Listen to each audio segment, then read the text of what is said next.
Köln Clash, der Podcast von Köln Tourismus.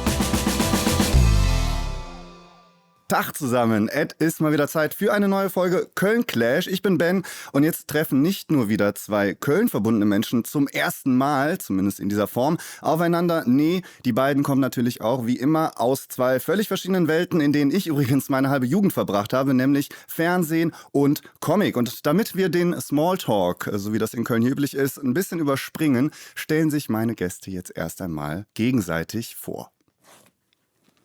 Mein heutiges Gegenüber ist nach eigener Aussage in der geilsten Stadt des Universums geboren. Und das ist, ihr ahnt es, natürlich Köln. Sie ist Autorin, Moderatorin, Journalistin, Produzentin, ehemalige Fußballspielerin, Gehirnchirurgin, sozial engagiert und einfach ein wahres Multitalent.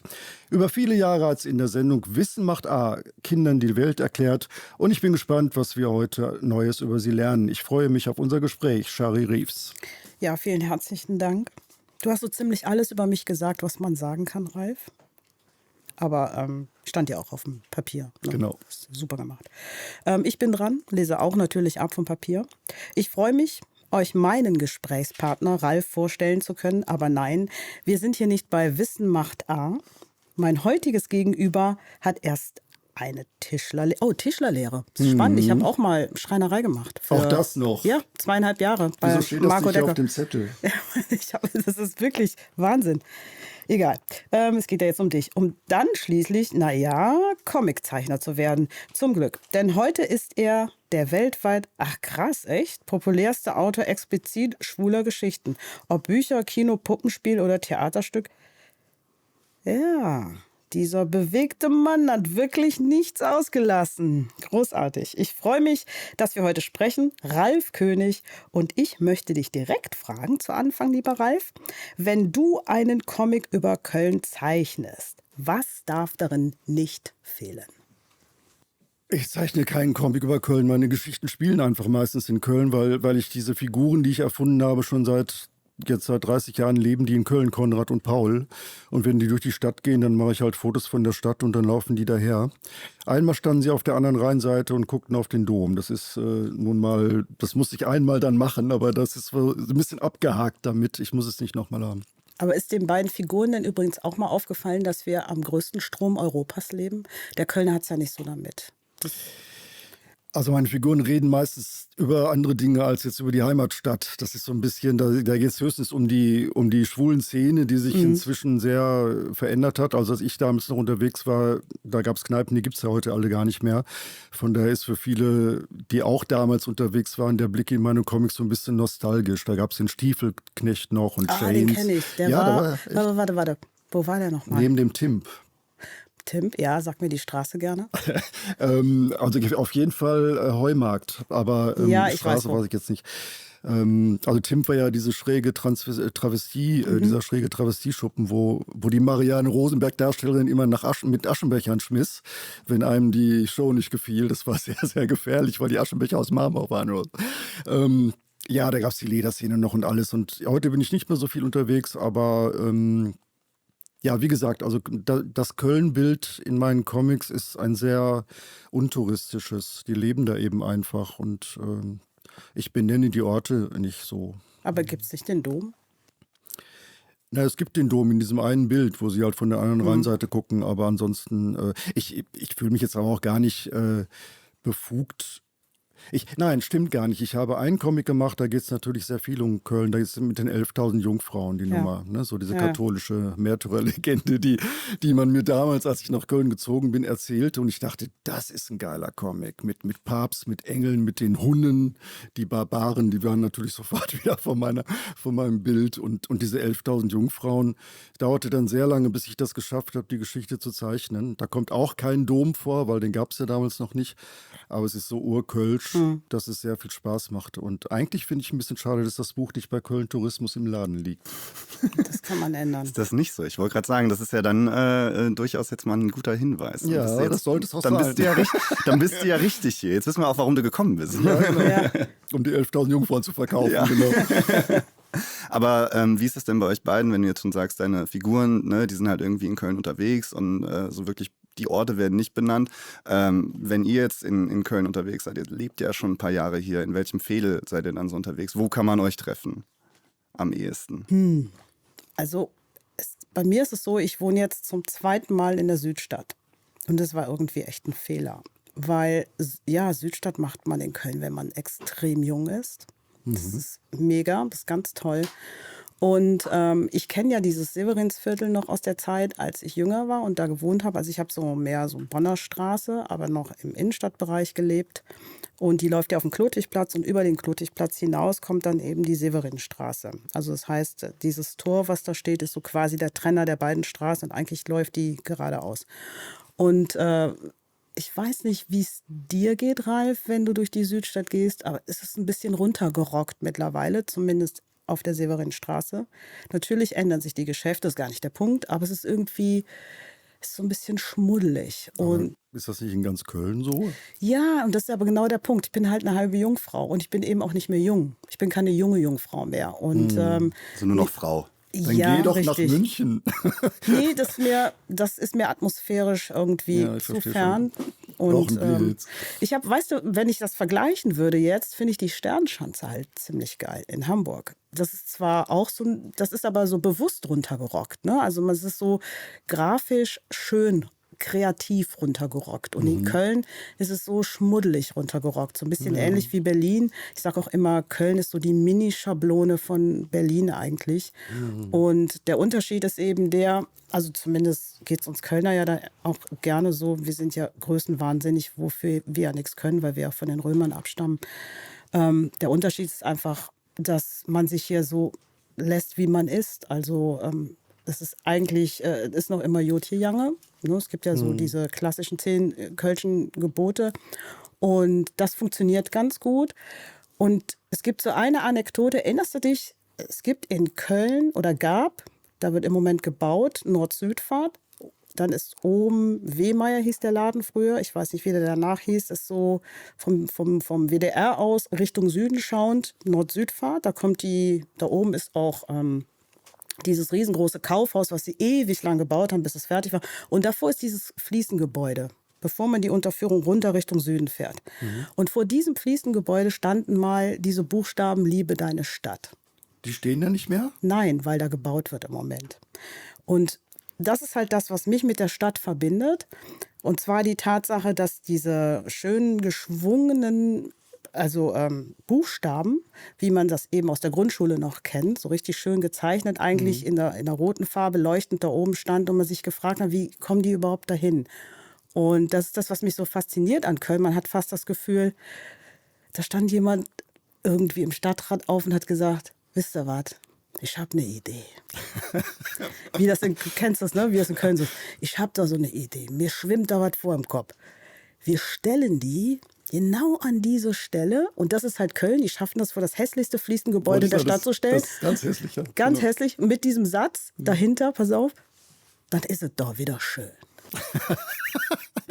Ach, wie, Und ja, das, das ist hat, rührend. das hat so einen zerbrochenen Charme und deswegen liebe ich es so hier zu leben und bin auch immer froh, wenn ich aus allen anderen Städten dieses Landes wieder zurückkommen kann nach Köln. Das wäre nämlich genau eine super erste Frage gewesen, weil wir haben ja jetzt, das sehen die Leute jetzt quasi nur zuhören und nicht das Video schauen.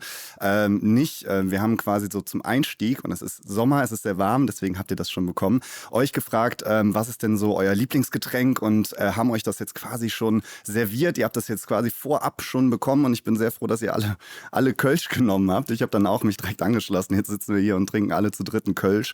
Du hast jetzt gerade schon gesagt, was du vermisst, wenn du quasi in anderen Städten oder auch in anderen Ländern mal unterwegs bist, Shari. Wie ist das bei dir, Ralf? Vermissen. Ich weiß nicht, ich bin aus Dortmund hierher gezogen, das war 1990, da war ich gerade 30, Entschuldigung, 30. Netter Versuch, Ralf. Ich will nicht übertreiben. Ich war 30 und ich bin ins Quartier Latin gezogen, in die Kyffhäuser Straße, und das war für mich total aufregend. Ich kannte eine Person kannte ich in Köln. Ich bin nach Köln gekommen, weil ich wusste, es gibt hier eine Schwulenszene, die ziemlich offen schon damit umgeht. Das war in Dortmund noch so, da musste man an der Kneipe klingeln, da guckte einer durchs Guckloch und entschied, ob man rein darf oder nicht. Und da drin war es dann schrecklich plüschig und alles so heimlich und Pink? ja, mit Glitzerkugel. Aber ich meine, das war ja damals sowieso der Fall, aber es war schon eine sehr beengte, komische, heimliche Szene, die sich immer für sich selbst zu schämen schien. Und Köln, ich war in Düsseldorf an der Kunstakademie und war dann deswegen auch öfter mal in Köln und sah, dass es hier andere Läden gibt und eine ganz andere Offenheit. Und dann bin ich halt hierher gezogen. Und ich bin dort gelandet kurz nach Silvester. Und dann kam das mit dem Karneval auf mich zu. Und ich kannte das nicht. Ich bin aufgewachsen in einem westfälischen kleinen Dorf. Und wir haben das in der Schwarz-Weiß-Glotze haben wir gesehen, wie die Kölner diesen Pappfiguren zujubeln. Aber wir haben das nicht verstanden. Warum jubeln die diesen Pappfiguren zu? Warum schmeißen die da irgendwie Bonbons und Blumensträuße runter? Das war völlig seltsam. Und ich dachte, okay, die Stadt gerät so langsam in Schieflage. Ich merkte das so. Aber ich dachte, ich ignoriere das, weil ich damit so gar nichts am Hut hatte. Ich musste mich als Kind im Dorf immer verkleiden. Da mussten wir diese Bauernhöfe entlang gehen und ein Lied singen. Dann kriegte man eine Wurst und ein Ei oder ein paar Süßigkeiten. Das war für mich Karneval. Und es war immer schrecklich peinlich. Ich wollte nicht verkleidet werden, aber es war so Sitte. Und jetzt kam das auf mich zu und ich dachte, okay, mach dir nichts raus, ist Karneval, dann ist halt Karneval. Und dann, am Donnerstag war es Jahrhundertwetter, das war totale Sonnenschein und ich bin raus und wollte nur in der Bäckerei um die Ecke, wo diese älteren Bäckersfrauen waren, da wollte ich meine Brötchen holen und war sofort hingeschmissen, weil alles war verkleidet, muss ich jetzt nicht weiter erklären. Es war eine unglaubliche Stimmung und so. Das kannte ich ja nicht. Ich kannte nur diese Fernsehübertragung vom Rosenmontagszug, dass das auch in den Straßen stattfindet. War ja ganz neu. Und dann bin ich da in diese Bäckerei und dann standen die Bäckersfrauen mit solchen Titten und solchen Ärschen und solchen Nasen. Und ich dachte, das ist ja geil. Und weil ich aus meiner Travestiezeit in Dortmund noch so ein paar Fummel im Schrank hatte, bin ich sofort nach Hause, habe mich umgezogen, bin raus und dann kam ich 3 Tage nicht nach Hause. Also ich bin an völlig fremde Leute geraten und es wurde sofort am nächsten Morgen, ich bin irgendwo versackt, am nächsten Morgen wurde sofort weitergeschunkelt und das war wie so ein Tsunami. Und das ist natürlich etwas, das habe ich dann 20 Jahre lang geliebt. Ne, so. Und wenn ich Gäste hatte über Karneval, die meinetwegen aus Hamburg oder Berlin zu mir kamen, mit diesem Unverständnis, mit dem die sich das anguckten. Und ich fühlte mich dann immer so verantwortlich, so, ja, feiert doch mit und so. Und die konnten das aber nicht, die standen in den Ecken und hatten Angst. Dann würde ich heute sagen, also wenn ich in irgendeiner anderen Stadt in Deutschland leben müsste, dann würde ich trotzdem, obwohl ich heute gar nicht mehr so feiere, würde ich trotzdem das vermissen, dieses einfach mal eine Woche die Sau rauslassen. Ich glaube, man hat auf jeden Fall jetzt mal so ein bisschen gemerkt, was ihr an Köln liebt, aber das Ganze soll jetzt hier natürlich nicht eine Köln-Lobhudelei sein, auf jeden Fall. Ihr habt ja schon so ein bisschen was kritisiert, Ralf, da wollte ich gerade sagen, da mache ich mir bei dir gar keine Sorgen. Ja, wobei, wenn ich kurz was dazu sagen darf, ich glaube, da kommt es auch her, wenn viele Leute in anderen Städten sagen, die Kölner sind so oberflächlich. Weil es kommt aus dieser Feiersituation raus, was ja jetzt nichts Positives unbedingt ist für diese Stadt. Na, es ist so ein Vorurteil, was ganz viele haben, wenn man woanders ist. Es wird sehr häufig mit den Augen gerollt und das heißt dann, ach ja, ihr Kölner, so. Und darum habe ich mir irgendwann natürlich angewöhnt, immer zu sagen, ich komme aus der geilsten Stadt des Universums, weil das ja total ironisch gemeint ist. Wir wissen das natürlich nicht, dass es die geilste Stadt ist, aber es gibt auch keine andere Stadt, ich behaupte mal auf der ganzen Welt, die so viele Lieder über sich geschrieben hat wie diese Stadt und sie auch noch mit einer Herzensangelegenheit überall zu jeder Jahreszeit rausposaunt. Das ist schon fast erschreckend. Der geilste Arsch der Welt ist Ja, genau. Da kommen wir auf jeden Fall gleich noch zu. Aber wenn ich euch eine ganz kurze Frage stellen darf, jetzt noch, bevor wir zum nächsten Programmpunkt kommen, dann könnt ihr auch noch mal einen Schluck von dem Kölsch nehmen. Wenn ihr jetzt so auf einen Satz runtergebrochen, weil ihr jetzt gerade schon sehr viel Positives gesagt habt und ich stimme absolut zu, auf einen Satz runtergebrochen sagen müsstet, was nervt euch an Köln? So, was fällt euch da direkt so von Anfang an ein? Zu viele Ampeln. Ja, genau. Ich hatte es auf der einfach. Zunge. Ja. Es ist zum Heulen. Das ist ein sehr beliebter Punkt tatsächlich. An Das haben wir jeder öfter schon blöden gehört. 2 Meter breiten Straße ist eine Ampel. Ich habe tatsächlich bei Trivial Pursuit war es mal in den 90er Jahren, als die Frage da war, welche Stadt hat die meisten Ampeln und Schilder, es war Köln. Köln, ja. In der ganzen Welt. Ja. Europa, habe ich jetzt gedacht. Aber Das war wirklich, das war die ganze Welt. Dass Köln die größte Ampeldichte, und das ist wirklich ein Unding, weil kann denn da keiner mal gucken, ob jede Ampel nötig Ich ist? glaube, da wird dran gearbeitet. Ist das so? Ich finde zumindest, dass es auf jeden Fall mehr Radwege gibt An und der es ein bisschen was sich tut. An der auf jeden Fall. Gerionstraße ist jetzt ein Zebrastreifen. Ich muss da jeden Tag her, weil ich zum Studio muss, und dann stand ich da, okay, das ist noch eine breite Straße und trotzdem geht's, weil da nur ab und zu mal diese Autowellen kommen. Aber dafür haben wir die längste Gelbphase. Und du merkst immer, wenn einer von außerhalb kommt, und du stehst hinter dem, denkst nur, fahr doch weiter. Und du weißt, brauchst gar nicht aufs Nummernschild zu gucken. Es kann kein Kölner sein. Also bei Ampeln sind wir uns einig. Und ich würde noch sagen, dass alles das, was neu gebaut wird in Köln, danach nicht schöner ist als vorher. Und es dauert so Ja, es dauert lange. Und es ist leider, also ich weiß, warum steht am Willi-Millowitsch-Platz eine Pommesbude? Ich meine, man kann doch ein bisschen gucken, dass die Innenstadt so ein bisschen Pfiff hat oder so. Man wollte es bunt machen Das in ist der so Ecke. egal, da muss eine Pommesbude Aber sein. dafür sind wir ja auch da, dass wir dann so von euch quasi als Köln-Expertinnen so ein bisschen was mitbekommen an Hinweisen. Ich glaube, das haben wir auf jeden Fall geschafft. Es soll aber natürlich nicht nur um Köln gehen und vor allem das Thema Verkehr und Stadtgestaltung und so weiter ist auf jeden Fall ein sehr beliebtes. Wir haben das schon öfter gehört. Wir nehmen es auf jeden Fall mit. Ich würde natürlich auch gerne nicht nur über die Stadt reden, sondern auch über euer Leben in dieser Stadt. Also es soll ja natürlich ein bisschen um Köln gehen, aber auch um euer Leben. Und da habe ich so eine erste Frage für dich, Ralf. Du hast jetzt eben schon gesagt, okay, du bist hier hingekommen, aus Dortmund hergezogen, wegen so ein bisschen der Schwulen- und Feierszene halt. Ne? Du hast schon gesagt, ein paar Läden gibt es inzwischen nicht mehr.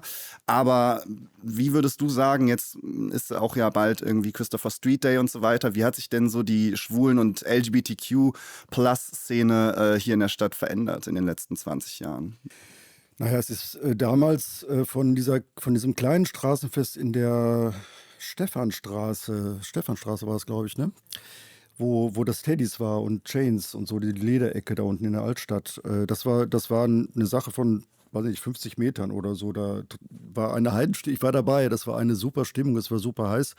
Draußen damals war es noch schön, als dass es heiß war irgendwie. Da wurde kaltes Wasser aus den Fenstern oben geschmissen, damit die Leute unten nass waren. Die fanden das auch toll.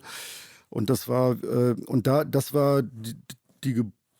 das Geburtsjahr dieses CSD, der ja dann Jahr für Jahr immer größer wurde, immer größer, bis nachher irgendwie die ganze Stadt aus den Fugen geriet und der ganze Verkehr zusammenbrach. Ich habe das mit Freude mitverfolgt, wie groß das wurde. Und im Gegensatz zu Berlin, wo der CSD ja auch natürlich stattfindet, zum Beispiel jetzt Berlin, ist das hier in Köln wirklich eine ganz, ganz eigene, sehr sehr liebevolle Nummer. Die Heteros haben ja schon sehr früh mitgeschunkelt. Also das war fast ein bisschen kontraproduktiv, das noch Demos zu nennen. Weil da wurden ja dann auch gemeinerweise Karnevalslieder gespielt. Dann hatten wir sie alle auf unserer Seite. Und also das war schon sehr beeindruckend, wie dieser CSD sich gemacht hat.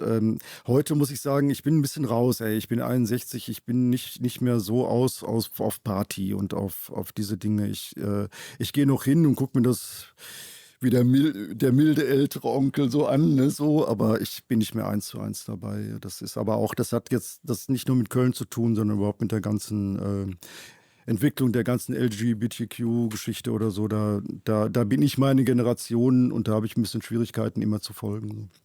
Okay. Wie ist das bei dir, Sharin? Jetzt habe ich schon so ein bisschen versucht, den Ralf darauf anzusprechen, ob es immer noch quasi schön hier ist, in der Hinsicht zu leben.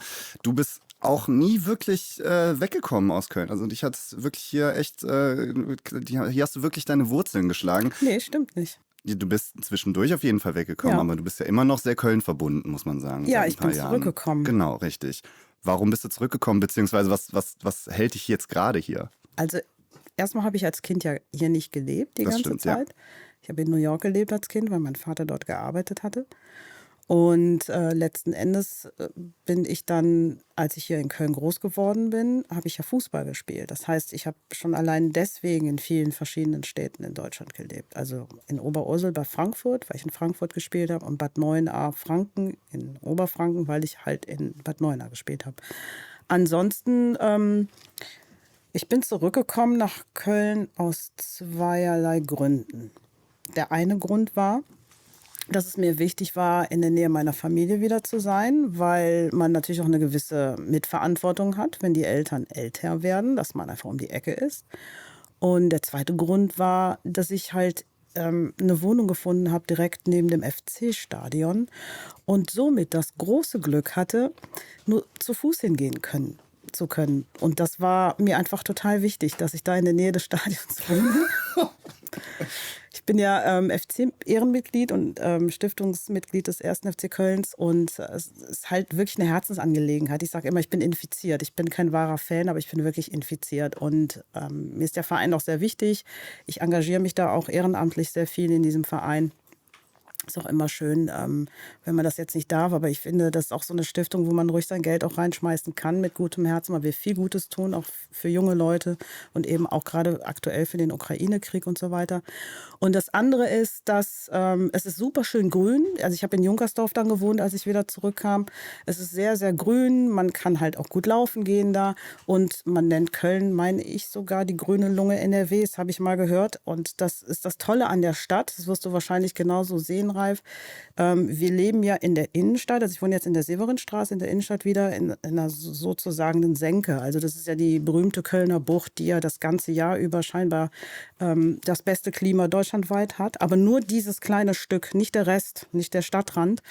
Und das heißt, es ist ein relativ verlässliches Wetter. Auch wenn im Internet drin steht, es regnet morgen, heißt es das nicht. In der Innenstadt meistens zieht es nämlich vorbei, weil es so schön tief liegt.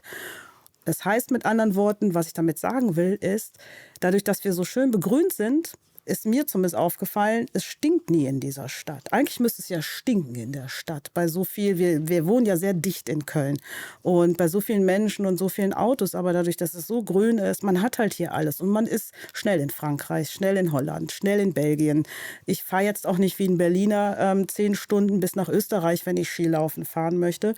Und dafür liegt die Stadt einfach total super und sie ist bekloppt.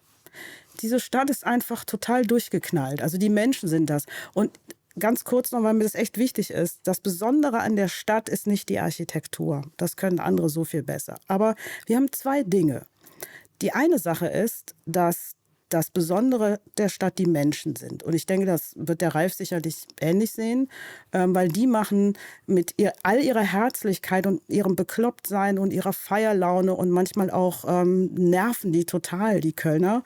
Aber sie schaffen es, sich immer so zu sozialisieren, gerade wenn es um Themen wie Rassismus geht und so weiter. Das kriegen die ganz gut hin. Wir haben das als Beispiel jetzt gehabt beim letzten Rosenmontagszug. Da hieß es nämlich, der Zug fällt aus. Und dann haben die es innerhalb von 1,5 Tagen hingekriegt, dass bis zu 200.000 Menschen demonstriert haben. Und das Traurige daran ist, aber das ist dem Kölner egal. Und das ist das Schöne. Das Traurige ist, es wird abends bei Lanz erwähnt, dass man in Berlin demonstriert hat mit 100.000 Menschen. Und keiner spricht über Köln. Das ist das so? Das ist so. Aber das ist nicht schlimm. Das ist dem Kölner, wie gesagt, egal. Und die zweite Sache, die ich eben angesprochen hatte, die mir wichtig ist, wir haben die schönste Kathedrale der Welt, Freunde. Und da können mir die Leute erzählen, was sie wollen. Doch. Nein. Ich habe viele gesehen. Ich war auch in Florenz. Ich war in Frankreich. Ich habe sie wirklich, Notre Dame, ich habe sie wirklich alle gesehen. Aber ich habe eine Domführung gemacht und ich habe viele Führungen in anderen Kathedralen gemacht. Das Besondere ist die Art, wie man ihn gebaut hat. Also es geht gar nicht um das Architektonische, das kann sein, aber diese ganze Geschichte, die dahinter steckt, hinter diesem Dom, wenn man den von oben sieht und man sieht, dass das ein Kreuz ist, die Art, wie der gebaut worden ist, es ist Wahnsinn und es hat was unglaublich Faszinierendes. Und das sind jetzt nicht mal die Schätze, die ich anspreche, weil fast alle anderen sind ja geplündert worden. Ne? Wobei wir, glaube ich, vieles zusammen ergaunert haben in den letzten Jahrhunderten und Jahrtausenden. Aber da reden wir ja in Köln nicht drüber. Ja, also was das Klima angeht, würde ich sagen, also es ist meistens schwül, oder? Also du sagtest gerade, es ist das schönste Wetter und es ist immer grün. Nein, es ist es ist der wärmste, man sagt, es ist der wärmste Ort Deutschlands. Ja. Also ich muss mich korrigieren. Das ist, weil dadurch, dass es in der Bucht liegt, ist es der wärmste, weil die Luft nicht entweichen kann. Ja, Richtig, das es ist finde ich aber eher schwül. schrecklich. Ich persönlich, mir macht das nichts. Ich bin genetisch bedingt aus. Es ist wirklich so. Es ist wirklich so. Meine Mutter hat es mir, ich kann Hitze sehr gut ertragen, ich kann Kälte gar nicht ertragen. Also bei 10 Grad laufe ich mit Handschuhen rum, da ist es mir viel zu kalt. Und alles andere, ich finde, die Feuchtigkeit macht mir nichts. Aber jetzt habe ich so ein bisschen rausgehört, so wirklich bereuen, wieder zurückgekommen zu sein, tust du es ja auf jeden Fall nicht, Shari. Nee, aber ich war auch froh, als ich damals weg war. Ja, mal was anderes sehen ist auf jeden Fall nicht schlecht. Dann Nee, die Stadt war mir zu dreckig und die war mir zu hip, hip, hurra. Irgendwie, das war so diese Zeit, als das ganze Thema mit TV anfing. RTL kam hier hin, der WDR war hier und alle waren total hip. Ich bin Kabelträgerin oder ich mache dies beim Fernsehen.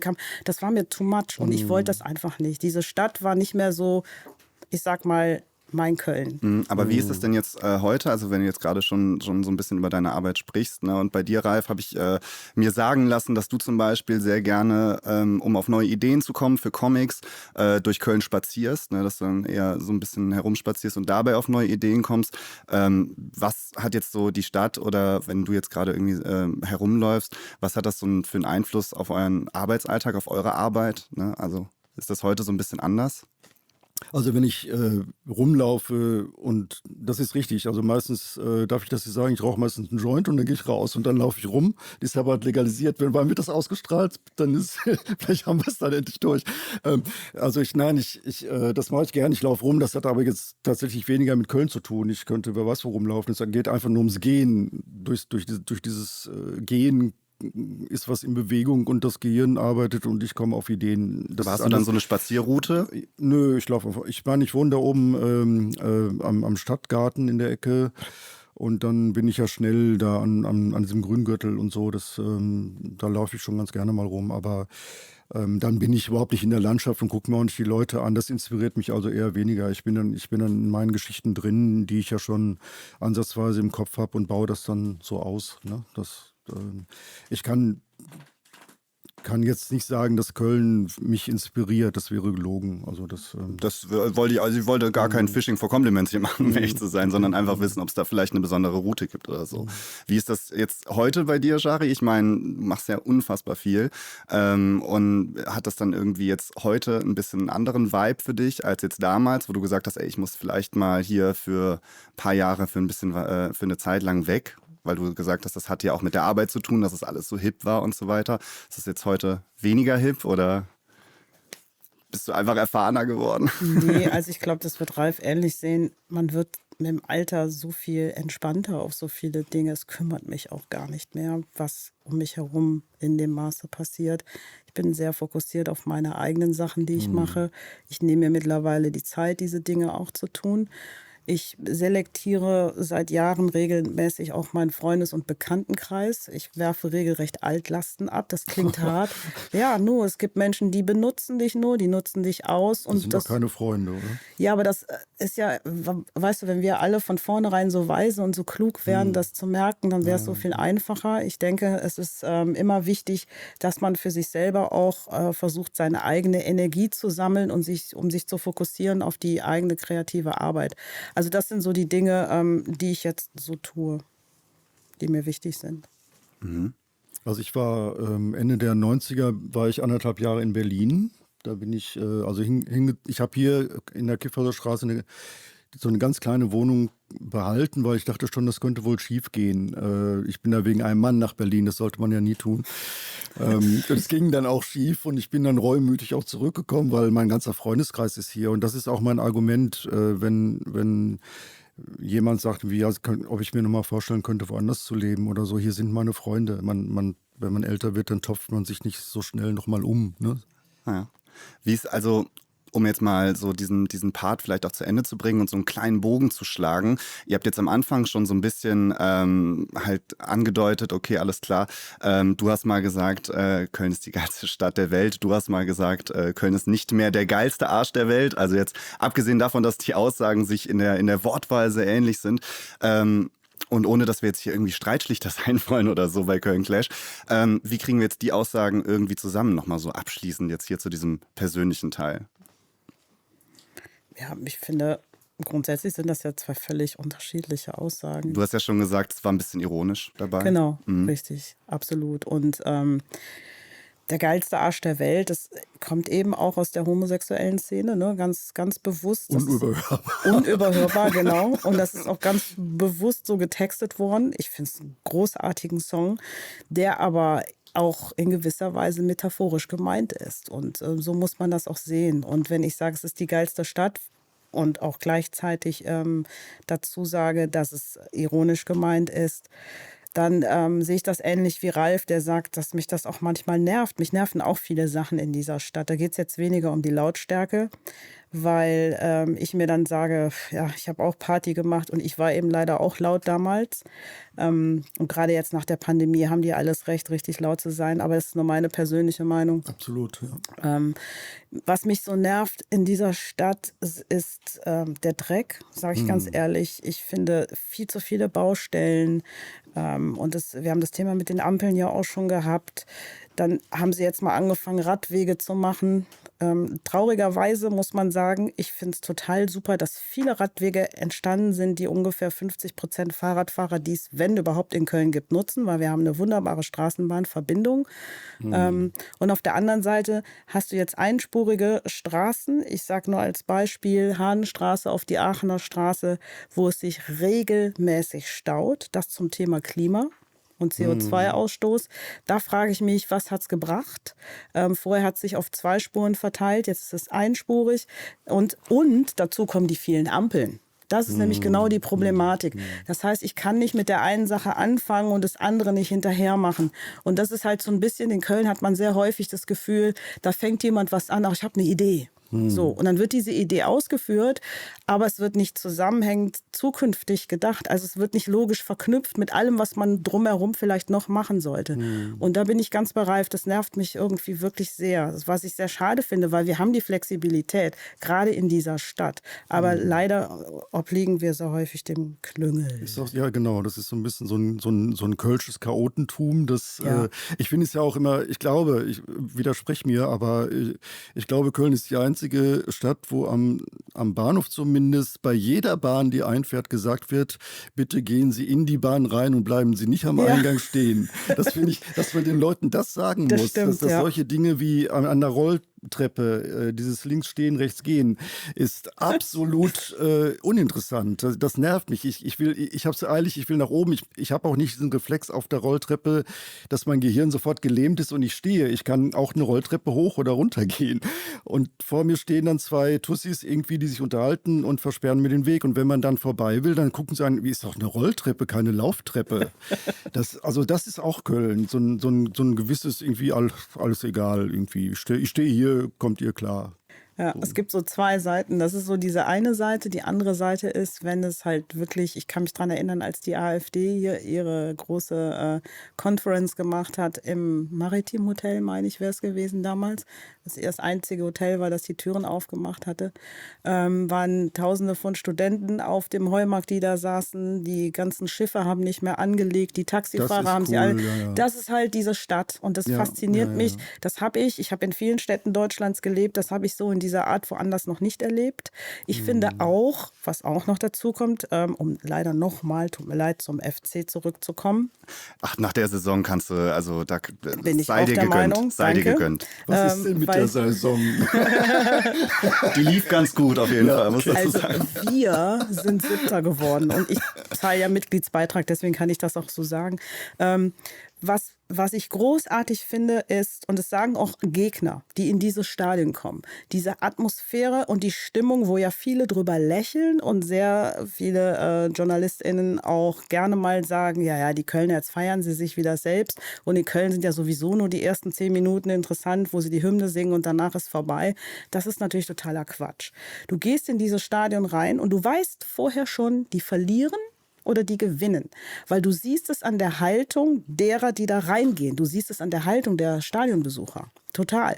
Und die Kölner sind ja auch so, die müssen nicht unbedingt eine Karte vorher kaufen, wenn es nicht sein muss, die gucken morgens raus und so, Zünsche Lommern am Fußball, so, das ist halt der Kölner. Und dann geht er dahin und dann feiert er eigentlich die ganze Zeit. Und das Tolle, und das ist halt der Unterschied zu anderen, zum BVB beispielsweise, in Köln werden sogar die Einwürfe beklatscht. Finde ich großartig. Toll. Oder mal ein gutes Tackling habe ich jetzt auf jeden Fall auch in der letzten Saison mitbekommen. Eben, ja, man ist mit wenig zufrieden. Und ich war ja an diesem letzten Heimspieltag, war ich im Stadion, da haben wir ja verloren ich habe den Gegner vergessen, ist ja nicht so relevant. Wolfsburg war es, glaube ich. Wolfsburg, genau. Was mich gefreut hat für Florian, weil ich, auch wenn er jetzt leider nicht mehr Trainer ist, ich kenne ihn persönlich. Jedenfalls haben wir verloren und da war es klar, Conference League. Und ich dachte so, was rasten die denn alle hier wieder so aus? Alle auf den Rasen, haben Rasen geklaut, haben gefeiert wie sonst was. War der vorletzte Spieltag. Man hätte am letzten Spieltag, vorausgesetzt Union Berlin hätte verloren, sogar noch Europa League gespielt. Ja. Nein, sie feiern schon vorher, die Kölner. Und dann hieß es im Stadion, meine sehr verehrten Damen und Herren, und wenn ihr alle weiter feiern wollt, dann bitte in die Innenstadt fahren. Man trifft sich dort am Rudolfplatz. Ich dachte so, was geht denn hier ab? Und das finde ich halt so besonders an Ich dieser... bin stumpf vor Ahnungslosigkeit. Ich höre das fasziniert, aber ich habe keine Ahnung von Fußball. Aber ich höre da trotzdem eine Gemeinsamkeit bei euch beiden auf jeden Fall, weil ihr beide im Endeffekt gesagt habt, ey, jetzt bei all den Kritikpunkten, die man so für die Stadt hat, die Stimmung, die Gemeinschaft, egal ob das jetzt politisch ist oder ob das jetzt beim Feiern ist, das ist halt was ganz Besonderes. Das habe ich jetzt zumindest so bei euch beiden rausgehört. Ich komme aber jetzt schon zu der letzten Kategorie heute, und zwar, wir kommen jetzt zu einem kleinen Spiel. Das Spiel heißt, ich kenne was du auch kennen musst. Oh. Das ist so ein bisschen was wie ich sehe was du nicht siehst, aber halt auf Köln bezogen. Und zwar müsst ihr euch gegenseitig einen Ort beschreiben, den ihr euch jetzt vielleicht schon im Kopf ausdenken könnt. Einen Lieblingsort, sage ich mal, in Köln.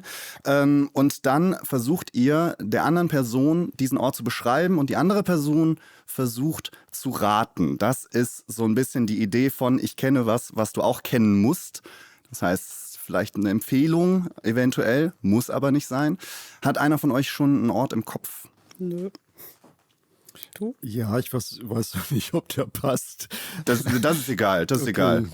Versuch ihn mal zu beschreiben und Shari versucht parallel sich eins zu überlegen und zu raten. Es ist ein bisschen gemein, weil es ist ein bisschen offensichtlich, aber dann kommt bestimmt erstmal die falsche Antwort. Und dann bin ich so gemein und sage, nein, das ist es aber fast nicht.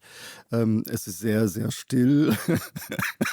Gut. Es ist grün.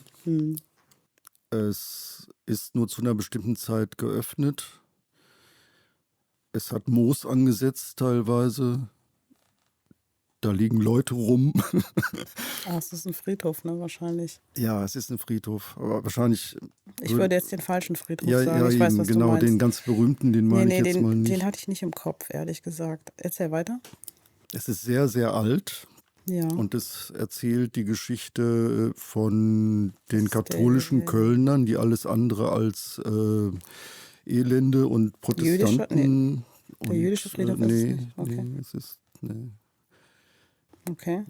Ich hatte als erstes an die Flora gedacht, also mich brauchst Ich du habe auch gar als nicht erstes an die angucken. Flora Ich hatte gedacht, erst an die ehrlich Flora gesagt. gedacht, aber bei Friedhof... Nee, ich bin ein bisschen morbid, ich gehe da gerne hin, weil soll ich sagen, was es ist? Ja, Das ist jetzt löst langsam mal so. auf, bitte. Dieser Geusen-Friedhof im Weihertal oder in Weihertal, Den kenn ich gar nicht. ganz in der Nähe von diesem Unikrankenhaus. Da ist ein Friedhof, der 1578, glaube ich, eröffnet wurde für Nicht-Katholiken. Vorher und das war ein Friedhof, der damals noch weit außerhalb der Stadtmauer lag, weil alles, was nicht katholisch war, wurde da irgendwo verbuddelt. Und ich finde diese Grabsteine da so geil, weil ich finde einen Friedhof dann erst richtig geil, also wenn man diesen Vergänglichkeitsgedanken so ein bisschen manchmal hat, und das habe ich gerne. Ich glaube, also das erinnert mich daran, dass es auch irgendwann ganz sicherlich bald zu Ende ist und dass die Zeit trotzdem weitergeht. Ich mag das ganz gerne, diese Stimmung, gerade im Herbst. Und dann laufe ich da ganz gerne rum und sehe Grabsteine, wo man nur noch erkennt, dass es gerade noch ein Grabstein ist, wo keine Inschriften mehr, wo alles irgendwie zerbrochen, verlottert ist oder so. Hatten wir tatsächlich bei Köln Clash wirklich auch noch nicht, dass ein Friedhof da genannt wurde. Ja, aber gut, mal wieder was dazugelernt. Ich kannte ihn tatsächlich auch nicht. Shari, ist dir inzwischen so ein Ort in Köln eingefallen? Also ich habe viele Orte in Köln, die ich sehr gerne besuche. Ich werde jetzt mal versuchen, einen Ort zu beschreiben, der komplett rundum erneuert ist. Das ist jetzt so in den letzten Wochen, sagen wir mal so, einer der Orte gewesen, wo ich sehr positiv überrascht war und wo ich sehr gerne hingegangen bin. Ich war ein einziges Mal aber nur da.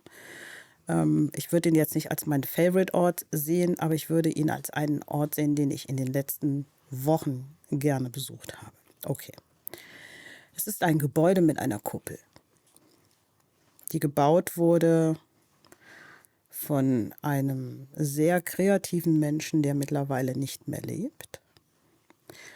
Und man kann dort sehr gut sitzen inzwischen. Man kann sich da gut entspannen. Man kriegt auch ein Weinchen, wenn man das möchte. Ach. Und man macht das mit ganz vielen Menschen, nicht alleine. George Lucas, und das war jetzt noch ein Hinweis, und der hat es übrigens erfunden, das, was es da gibt. Das ist total interessant, weil wenn du manchmal mit jungen Menschen da drin bist und sagst denen, guck mal, das hat George Lucas erfunden, und die gucken dich mit großen Augen an, hä? Echt? Und du erklärst das alles, wie das zustande gekommen ist. Die Sitze sind braun, sehr breit, man kann sich zurücklehnen, die Füße hochlegen. Ich habe keine Ahnung. Ich weiß nicht, wie es dir geht, Ich bin Ralf. jetzt wirklich sehr gespannt. Das ist ja spektakulär, aber ich Ja. weiß es nicht. Sag mal. Und es ist ein riesengroßes Gebäude und es ist der Cinedom. Ah, okay. Der Cinedom, Hätte ich jetzt... Bernd Eichinger hat der ist diesen jetzt umgebaut worden? Oder? komplett während der Pandemie. Leute, ist der Hammer. Sag bloß. Diese Sitze, du hast es wie Business Class Lufthansa, wirklich. Du drückst so einen Knopf und dann geht das. Ehrlich? Oh, wirklich, ohne Spaß. Das ist der Wow. Hammer. Und dann liegst du so da, hier fette Tüte Popcorn und alles so, was dazugehört, und guckst das. Irre, wirklich. Ach, das und wusste George ich Lucas ist übrigens das Dolby Surround System, das hat George Lucas erfunden. Okay. Ja. Und das ballert diese Leinwände komplett noch breiter. Dann sind die ja so, die haben ja diese Curved-Monitore. Und draußen haben sie auch alles komplett Teppich. Und es sind auch diese, erinnerst du dich, im Cinedom hatten sie früher immer diese ehemaligen Schauspieler, die ist ja zum Teil ganz, das haben sie alles weggemacht, gibt es nicht mehr. Sondern, Der war ein bisschen abgeranzt nachher, der der war Cinedom. total abgeranzt, und sie haben es komplett rundum erneuert. Es ist der Hammer. Wow. Hammer, Hammer, Hammer. Stark. Auf dem positiven Ton möchte ich dann wirklich auch nochmal enden, bevor wir Ich nochmal... möchte jetzt auf den Friedhof nochmal zurückkommen. Da haben wir auf jeden Fall zwei sehr unterschiedliche Orte auf jeden Fall gerade von euch beiden gehört. Und leider ist die Zeit auch schon rum. Wir haben zwar noch ein bisschen Kölsch übrig, können das auch gleich gerne noch zu Ende trinken. Und wir hätten wahrscheinlich auch noch ordentlich was zu verzelle, also ordentlich was zu erzählen und über Köln zu reden. Aber die Zeit ist jetzt leider rum hier bei Köln Clash. Ich möchte mich natürlich sehr, sehr, sehr, sehr, sehr stark bei euch bedanken, dass ihr nicht nur, dass ihr da wart, liebe Shari und lieber Ralf, sondern dass ihr vor allem auch so ehrlich wart. Ne? Da habt ihr wirklich kein Blatt vor den Mund genommen. Das ist auch immer sehr wichtig. Ihr bleibt Köln ja auch zum Glück erhalten, so wie ich das Nur jetzt... weil meine Freunde hier sind. Das ist in Ordnung. Die Menschen sind das Wichtigste an der Stadt, Wenn würde ich man sagen. dafür sorgt, dass sie bleiben. Okay. Vielen, vielen Dank auf jeden Fall. Und jetzt nochmal natürlich der Service-Tipp von mir. Abonniert gerne hier den Podcast, um die nächste Folge nicht zu verpassen. Seid gespannt auf den nächsten Köln Clash, auf die nächsten Gäste, die wir haben. Und wenn ihr mehr Infos zu dem Format braucht und zu Köln generell, dann schaut gerne mal in die Shownotes. Ich sage Marit Jod und bis zur nächsten Folge Köln Clash.